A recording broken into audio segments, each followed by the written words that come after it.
क्या आप यकीन करेंगे, एक आयत जो शैतान को भगा देती है, फरिश्तों की हिफाजत नाजिल करती है और इंसान को ऐसी अमान देती है जो पूरी दुनिया नहीं दे सकती।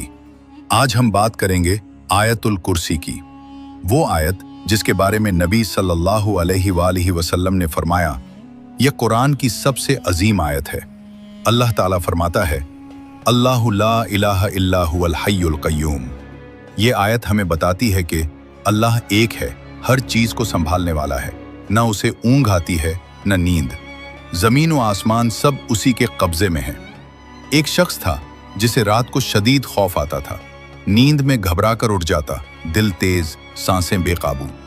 एक रात उसने बस इतना किया, सोने से पहले आयतुल कुर्सी आहिस्ता आवाज में पढ़ी और दिल से कहा, या अल्लाह, मैं खुद को तेरे हवाले करता हूं। वो कहता है, उस रात के बाद मैं पहली बार सुकून